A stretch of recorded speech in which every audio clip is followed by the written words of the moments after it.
नमस्कार, बिहार मिथिला न्यूज में आपका स्वागत है। मैं मनोज। देखिए, आज मधुबनी लोकसभा का चुनाव शांतिपूर्ण संपन्न हो गया। हालांकि छिटपुट कई जगह बोकस वोटिंग की सूचना भी पुलिस को मिली। दरभंगा डीएम भी पहुंचे, एसएसपी भी पहुंचे, के साथ डीएसपी और सदर एसडीओ भी पहुंचकर निरीक्षण किया। इसके साथ ही हम बता दें, कई जगह मतदान के बहिष्कार की बात थी। दरभंगा डीएम में जाकर वहां समझाया कि सड़क निर्माण को लेकर के आक्रोश है वो समाप्त हो जाएगा। उसके बाद सभी ने वोटिंग भी किया। आज मौसम बहुत खुशनुमा था, लोगों में जोश और उमंग था, लेकिन उतना वोट प्रतिशत में तब्दील नहीं हो पाया। यानी कि अगर औसत कहें तो 55 से 56% तक पूरे मधुबनी लोकसभा क्षेत्र में वोटिंग हुई। हालांकि मुस्लिम बहुल क्षेत्र में एग्रेसिव वोटिंग देखा गया, यादवों के क्षेत्र में एग्रेसिव वोटा दिखा गया। बाकी जगह चुप्पा, जिसे कहा जाता है, चुप्पा एक शब्द है, चुप्पा वोटिंग देखा गया। तो एग्रेसिव पोल अगर मुस्लिम और यादव के तरफ से हुआ तो यादव में यह नहीं कहा जा सकता सभी एग्रेसिव पोल फातिमी जी को ही मिले। उसमें से अगर एक रेशियो बता रहा है कि वोट का प्रतिशत कहीं कहीं 50-50 रहा यादवों में, तो कहीं 70-30 रहा, यानी कि 70 फातिमी जी में, 30 अशोक यादव में।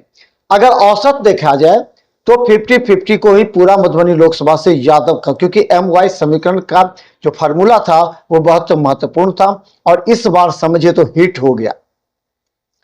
जितनी पिछली लोकसभा चुनाव में नहीं था उससे ज्यादा मोहम्मद अशरफ फातिमी ने अपने क्षेत्र के जो MY समीकरण को मजबूत करने के अलावा जो उनकी निगाहें थी, जो उनका स्ट्रेटजी था कि MY समीकरण तो वोट देगा ही देगा, लेकिन वो वोट बैंक जो उनके तरफ प्रभावित नहीं है तो उसको या तो निष्क्रिय कर देना या फिर उन लोगों के मनोबल को इतना बढ़ाना कि वो वोट देने के लिए मजबूर हो जाए। इसमें उन्हें 10% सफलता भी मिली है। तो हम बता दें कि मोहम्मद अशरफ फातिमी ने पूरा समीकरण जो बनाया था, जो स्ट्रेटजी तैयार किया था, उस स्ट्रेटजी में उन्हें हद तक सफलता मिली है। लेकिन 56% अगर वोट गिरे हैं तो अगर औसत हमने देखा है तो मुस्लिम और यादव बहुल क्षेत्र में करीब 60% मतदान हुए हैं। बाकी जगह कहीं 40, कहीं 45, कहीं 55, कहीं 50 इस तरह मतदान हुए हैं।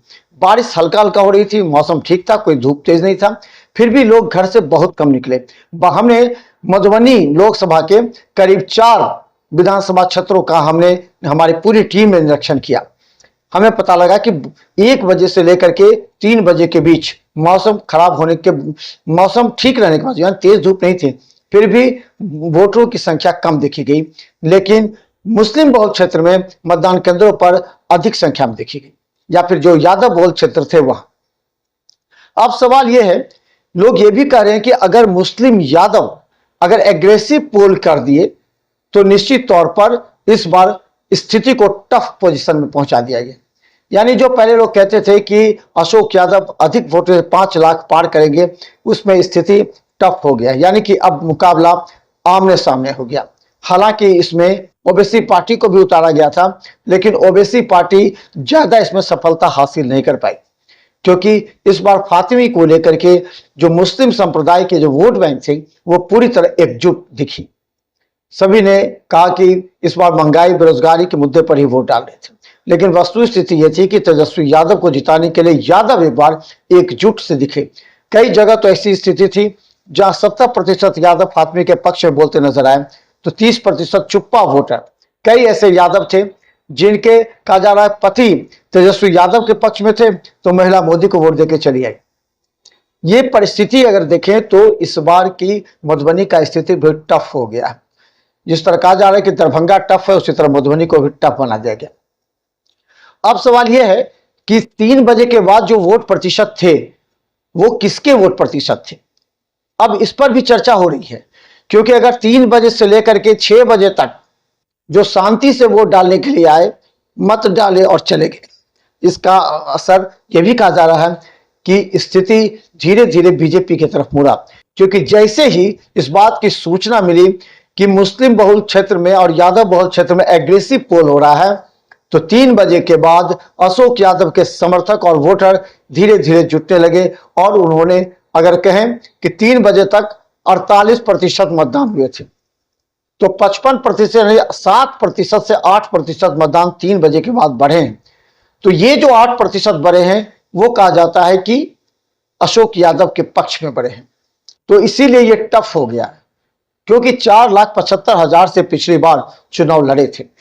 वहीं पर अगर समीक्षा किया जाए तो यह भी कहा जा रहा है बद्री पूर्वे का जो वोट बैंक था, जो 1.5 लाख उन्होंने लाया था, उसमें जो उनका अपना वोट बैंक था 1.5 लाख में से 1 लाख वो अशोक यादव की तरफ शिफ्ट होता, उसमें से 75,000 के आसपास दिख रहा है 1.5 लाख में से।